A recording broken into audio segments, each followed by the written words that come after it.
Bueno, buenas tardes. Nosotros somos el equipo que va a presentar el capítulo 4, que básicamente estaremos presentando los hechos más relevantes de las relaciones internacionales, empezando por dar una pequeña introducción por la Guerra Fría, que se habla de que fue un periodo de tensión política, económica e ideológica entre Estados Unidos y la Unión Soviética después de la Segunda Guerra Mundial. Aunque nunca se enfrentaron directamente en una guerra, ambas potencias buscaban expandir su influencia en el mundo. Este conflicto marcó las relaciones internacionales durante varias décadas y provocó importantes cambios políticos y sociales. Continuando con la bipolaridad, al terminar la Segunda Guerra Mundial, el mundo quedó dividido en dos grandes bloques: el capitalista liderado por Estados Unidos y el socialista encabezado por la Unión Soviética. Esta división dio origen a un sistema bipolar, donde ambas potencias competían por tener mayor influencia política, económica e ideológica. Además surgieron tensiones y alianzas que aumentaron la rivalidad entre ambos bloques. Hablando de la política de contención, la política de contención fue una estrategia creada por Estados Unidos para impedir la expansión del comunismo promovido por la Unión Soviética. Para lograrlo, Estados Unidos ofreció apoyo económico, político, militar a distintos países aliados. Como estrategia buscaba evitar que más naciones adoptaran el sistema socialista y fortaleció aún más la competencia entre ambas potencias. Seguido por la división de Corea, que se habla de que después de la Segunda Guerra Mundial, Corea quedó dividida en dos partes, que sería como Corea del Norte recibiendo apoyo de la Unión Soviética, mientras que Corea del Sur fuera respaldada por Estados Unidos. Esta separación provocó fuertes tensiones políticas e ideológicas que terminaron en la Guerra de Corea, que esta guerra es considerada uno de los más principales conflictos de la Guerra Fría.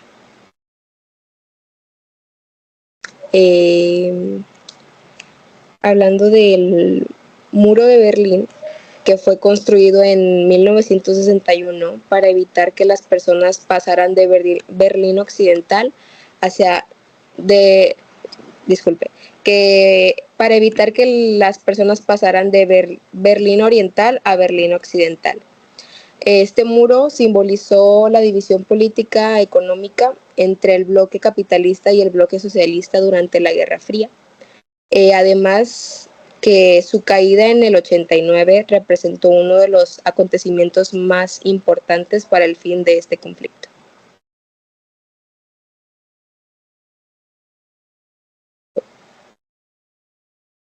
Bueno, ahora voy a hablar sobre la crisis de los misiles.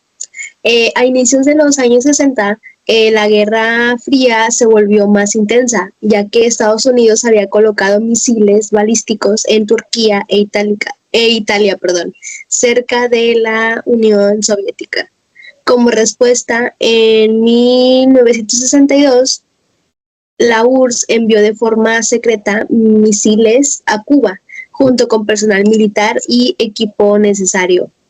Estos misiles fueron descubiertos por aviones espía de Estados Unidos en el 1962 y eso provocó una crisis diplomática entre ambas potencias, ya que pues existió una guerra. En la guerra de Vietnam ocurrió entre 1955 a 1975 y comenzó después de que Francia fue derrotada en Indochina. Vietnam estuvo dividido en dos partes. Uno, Vietnam del Norte, en el cual estaba apoyado por la URSS y por China. Y por otro lado teníamos a Vietnam del Sur, que estaba respaldado por Estados Unidos. Estados Unidos participó en la guerra contra el Vietcong, que era una organización comunista del sur de Vietnam que luchaba junto al gobierno del norte. Y este Vietcong estaba formado principalmente por campesinos y militantes comunistas. Y estos utilizaban tácticas de guerrilla, lo que hizo que la guerra fuera muy difícil para Estados Unidos.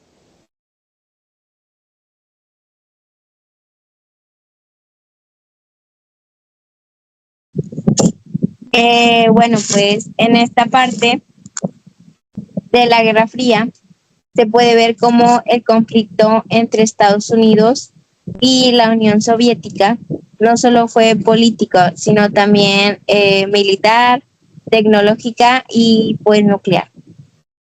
Primero tenemos la carrera armamentista, espacial y nuclear. Esto significa que ambos países competían por demostrar quién tenía más poder. No solo fabricaban armas, también querían avanzar en tecnología espacial y tener capacidad nuclear. Aquí aparece la doctrina de la destrucción mutua asegurada, que pues básicamente decía que si un país atacaba con armas nucleares, el otro respondería con la misma o mayor fuerza.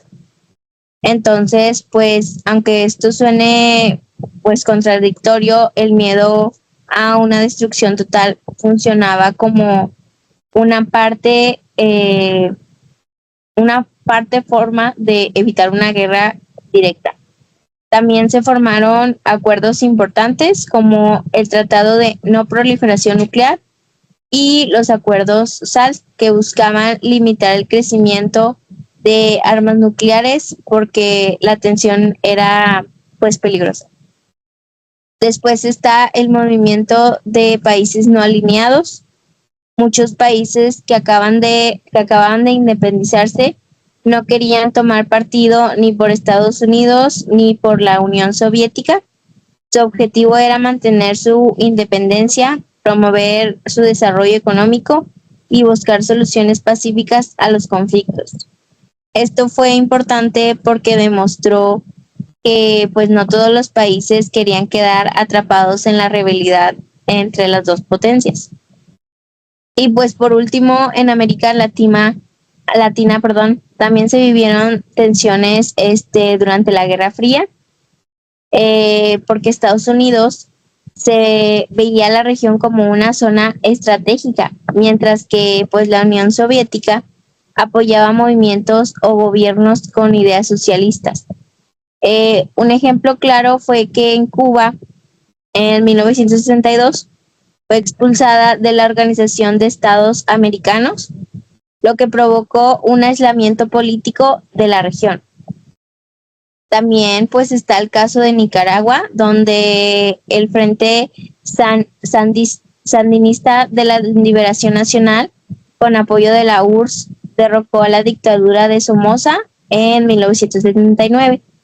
Después, Estados Unidos apoyó a grupos contrarios al gobierno sandinista, conocidos como contrarrevolucionarios, y pues esto provocó una guerra civil que duró varios años.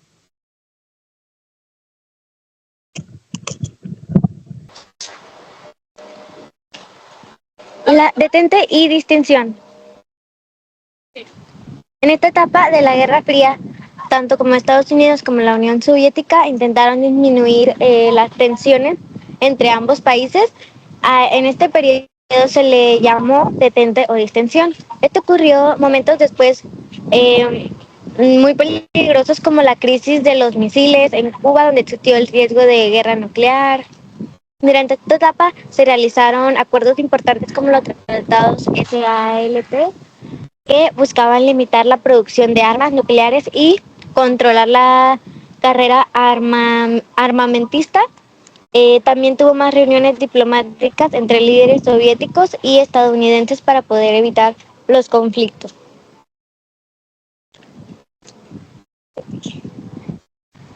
México en la Guerra Fría. Durante la Guerra Fría, México mantuvo una postura de neutralidad.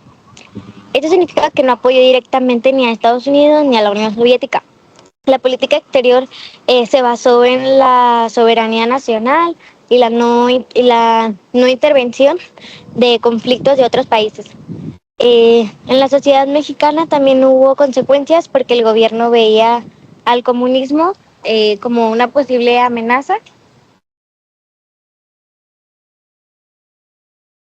Y la caída del bloque soviético. En la década de 1980, la Unión Soviética comenzó a enfrentar muchos problemas económicos, políticos y sociales. El gasto militar era muy alto por la competencia con Estados Unidos. Además, había escasez de productos y descontentó a la población. Pero surgieron reformas importantes como la perestroika, que buscaba modernizar la economía soviética, también como Glasnost, que permitió más libertad de expresión y mayor transparencia al gobierno. Varios países de Europa del Este se separaron de la influencia soviética y uno de los hechos más importantes fue la caída del muro de Berlín en 1989. Las consecuencias del fin de la Guerra Fría. Al final, en la guerra, pues lo que provocó fueron cambios muy importantes en la política y en la economía mundial, porque después de la desaparición de la Unión Soviética, Estados Unidos quedó como la principal potencia mundial. También terminó el mundo bipolar, es decir, o sea, la división entre el bloque capitalista, el bloque comunista. Además, muchos países comenzaron a adoptar economías de mercado y sistemas democráticos. Otra consecuencia fue la creación de nuevos países independientes después de la desintegración de la Unión Soviética. El auge de la globalización en la década de los 90. La globalización es cuando los países empiezan a estar más conectados entre sí, ya sea por economía, tecnología, cultura o comercio. En los años 90 esto creció mucho y cambió la forma en la que el mundo funcionaba. Una de las principales causas fue la caída de la Unión Soviética en 1999. Esto hizo que muchos países adoptaran el capitalismo como sistema económico. También crecieron organizaciones internacionales como el Fondo Monetario Internacional, el Banco Mundial y la Organización Mundial del Comercio, que ayudaban a organizar la economía mundial, además de la tecnología, que avanzó mucho, especialmente el Internet, lo que permitió que las personas pues, se comuniquen hasta ahorita más rápido. En los efectos económicos hubo más comercio entre países y crecieron empresas grandes que empezaron a vender sus productos en muchos lugares del mundo. Algunos países mejoraron su economía, especialmente en Asia, pero no todo fue positivo, porque también aumentó el desempleo y las diferencias entre personas con más y menos dinero. En el aspecto cultural, muchos países empezaron a compartir costumbres, música, ropa, comida y marcas. El inglés se volvió un idioma muy importante para comunicarse internacionalmente y poco a poco se creó una cultura más global. Pero también hubo problemas. La desigualdad económica aumentó, algunos países dependían más de otros económicamente, hubo daños al medio ambiente por el crecimiento industrial, además surgieron personas y grupos que criticaban la globalización porque pensaban que beneficiaba más a los países ricos. Y para concluir ya esta presentación, la globalización de los años 90 ayudó a conectar el mundo como nunca antes, pero también trajo desafíos y aún hoy seguimos sus efectos en nuestra vida diaria, como el uso de Internet y las marcas internacionales y la forma en que nos comunicamos. Atentado del 11 de septiembre. 2.977 víctimas, 19 secuestradores, 4 aviones y una fecha. ¿Qué? ¿Qué pasó? 19 miembros de la Al-Qaeda secuestraron 4 aviones comerciales estadounidenses. 2 impactaron las Torres Gemelas. 1 cayó en el Pentágono y otro cayó en Pensilvania. Existieron 2.977 víctimas fatales y este ataque terrorista es el más mortífero en toda la historia de Estados Unidos. Primero, ¿qué es el Al-Qaeda? El Al-Qaeda es una red terrorista de religión islam y esta no actúa como un actor porque no es un país que tenga fronteras ni tampoco tiene algún tipo de gobierno. Y Este ataque desafió el sistema westfaliano, la doctrina Bush y la guerra contra el terror. Detrás del 11 de septiembre, la administración de Bush se definió por la política exterior dentro de Estados Unidos. Esto hizo una nueva doctrina basada en tres pilares. El unilateralismo, esto quiere decir que Estados Unidos declaró el derecho para actuar sin necesidad de mandato de la ONU ni de ninguno de sus aliados. La guerra preventiva, atacar primero antes de que la amenaza se concrete. Esta fue la justificación para que ellos atacaran a Afganistán en 2001 y a Irak en el 2003. Y esto generó un cambio de régimen. Derrocó gobiernos, consolidó que fueron considerados como hostiles o que albergaban a terroristas. Y esto fue el fin del régimen talibán. Cambios del orden mundial. ¿Qué fue lo que pasó? Pasaron fracasos en guerras, debilitamiento multilateral y agresión a rivales. Dentro del fracaso de guerras, Afganistán e Irán no lograron los objetivos de 20 años. Después de esto, la inestabilidad aún persiste en la actualidad. Dentro del debilitamiento multilateral, Estados Unidos actuó sin ningún tipo de mandato de la ONU en Irak durante el 2003. Y erosionaron el orden construido desde 1945. Y agresor de rivales, China y Rusia aprovecharon el desgaste de Estados Unidos para ganar mucha más influencia global. Y esto generó 20 años de guerras en Afganistán de 2001 a 2021, más de $2 billones gastados por Estados Unidos en ambas guerras, y fue la primera vez que se usó el artículo 5 de la OTAN. Vamos con el ascenso de China como una potencia global. ¿Esto cómo ocurrió? Esto inicia con la revolución de Shanghái en 1911, consolidándose con la revolución de 1949, la cual instauró la República Popular bajo el liderazgo del Partido Comunista. Esto permitió recuperar su soberanía frente al siglo de la humillación, que fue marcado por las guerras del opio y la subordinación al imperialismo occidental. Brevemente, el siglo de la humillación fue un momento difícil para China, donde fue sometido por fuerzas militares estadounidenses, y bueno, después ocurrió lo de las guerras del opio, ¿no? Después, con las reformas de Deng Xiaoping de 1978 en adelante, se introdujo la economía socialista del mercado, con la apertura controlada al capital extranjero y la creación de zonas económicas especiales, y tenía una fuerte apuesta por la ciencia y la tecnología. Después, con el reposicionamiento con Xi Jinping, China se proyecta como una potencia global finalmente, ¿no? Lanzando la iniciativa reconocida que es la de la Franja y la Ruta, internacionalizando el yuan y buscándose una autosuficiencia tecnológica, además del modelo económico híbrido, el cual desafiaba por completo la economía de Estados Unidos, la hegemonía, perdón.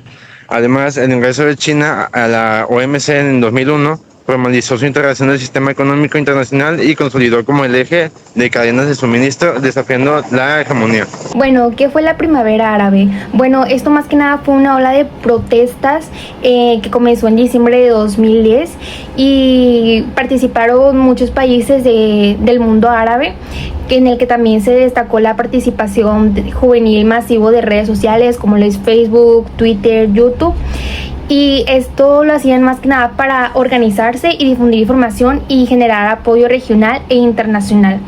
El desencadenante más que nada fue Mohamed Bouazizi en Túnez. Esto tuvo como protesta por el abuso policial y falta de oportunidades económicas. Esta ola se extendió rápidamente en Túnez, Egipto, Libia, Siria y Yemen, y más países exigían reformas democráticas, que hubiera una justicia social, que le pusieran fin a la corrupción y que hubiera respeto a los derechos humanos. Esto reveló la debilidad de legitimidad de muchos regímenes autoritarios de la región, aunque mantenían alianzas con potencias extranjeras como Túnez, que fue como que un proceso más tranquilo en el que logró una transición democrática más estable, aunque con desafíos pendientes. Egipto tuvo una presión que derrocó a Hosni Mubarak tras 30 años en el poder, pero la transición fue inestable y terminó con un nuevo régimen autoritario militar. La protesta tuvo un conflicto armado entre Libia y Siria. Estas se transformaron en crisis humanitarias muy pero muy graves. Por ejemplo, en línea, la intervención de la OTAN, Muammar Gaddafi, pero el país quedó en inestabilidad prolongada. En Siria, el régimen respondió con violencia y estalló una guerra civil con participación de potencias externas y millones de desplazados. Hubo un aumento del Estado Islámico y tuvo un impacto grave en seguridad regional y mundial. Pues la primavera árabe fue más que nada estos cambios internos del país, donde desestabilizaba las regiones, modificaban las agendas globales en temas de seguridad, derechos humanos y cooperación internacional. Y más de 10 años después los resultados son mixtos y algunos países lograron reformas parciales, mientras que en otros el autoritarismo se profundizó, y esto evidencia los límites de la protesta social cuando las instituciones son débiles y existen fuertes intereses geopolíticos externos. Hoy el conflicto en Siria todavía sigue activo y se mantiene como un foco de inestabilidad y genera una crisis humanitaria que trasciende sus fronteras, afectando a toda la región. La pandemia de COVID-19 y sus efectos en el orden mundial. La declararon oficialmente por la OMS en marzo de 2020 y pues sí, básicamente se trató de un problema mundial muy grave, que sí tuvo muchas afectaciones, como las dimensiones del sistema internacional. Fue una crisis sanitaria combinada con una desaceleración económica sin precedentes. Hay que decir esto, que pues como era pandemia muy grande, duró muchos meses, creo que hasta años. Y pues como nadie salía de sus casas, hubo esta crisis económica. Ya no recibían clientes personalmente, todo era en línea, aunque eso fue lo que impulsó más que nada lo que viene a ser el Mercado Libre, DHL y cosas así, Amazon también. Esto alteró los flujos comerciales y provocó la ruptura de cadenas de suministro globales, como lo acabo de mencionar, y además del cierre de fronteras en gran parte del mundo. Pues sí, todos estábamos en pandemia, encerrados, nadie podía viajar, nadie podía salir de sus casas, y pues esto tuvo mucha afectación. Las medidas de emergencia adaptadas cambiaron la vida cotidiana de millones de personas, y pues esta pandemia puso a prueba la capacidad de respuesta de los gobiernos y dejó al descubierto grandes desigualdades, tanto entre países como dentro de cada uno. En su cooperación internacional y rivalidad entre potencias, pues hubo una fragilidad en la cooperación, donde muchos países adoptaron políticas nacionalistas, priorizando el acceso a vacunarse e insumos médicos solo para su población. Una rivalidad geopolítica ya comentó la tensión, especialmente entre China y Estados Unidos, por debates sobre el origen del virus. El papel de los organismos, se reforzó el rol de la OMS y se revalorizó la importancia de las instrucciones internacionales de salud y ciencia. Hubo cambios geopolíticos y transformaciones globales Estuvo mucho en tendencia la digitalización masiva, el aumento de teletrabajo, reorganización del comercio internacional, mayor competencia tecnológica entre grandes potencias, y tuvo debates claves que, por ejemplo, se cuestionó el rol del Estado sobre la soberanía y se planteó la necesidad de la gobernanza global. La reconfiguración en el orden mundial, pues la pandemia es un ejemplo claro de cómo un fenómeno transnacional puede transformar el orden mundial, y pues si tuvo sus consecuencias, como que haya cambiado el orden de la seguridad y el desarrollo internacional, y puso como a prueba y en duda la eficacia del sistema internacional para enfrentar próximas crisis globales. Bueno, y pues en conclusión, la Guerra Fría fue un hecho global que dividió el mundo de dos bloques tras la Segunda Guerra Mundial, reconfigurando un sistema bipolar entre el modelo capitalista de Estados Unidos y el modelo socialista de la URSS. A diferencia de una guerra directa entre las dos superpotencias, el conflicto se desarrolló a través de enfrentamientos en países bajo la influencia de Estados Unidos o de la URSS. También uno de los primeros episodios fue la Guerra de Corea entre 1950 y 1953, que dividió la península en Corea del Norte comunista y Corea del Sur capitalista. En Europa, el muro de Berlín, construido en 1961, simbolizó la división física e ideológica entre el bloque occidental y el bloque socialista, y la tensión entre ambas potencias alcanzó su punto más crítico en 1962 con la crisis de los misiles, un momento de alta amenaza de conflicto nuclear.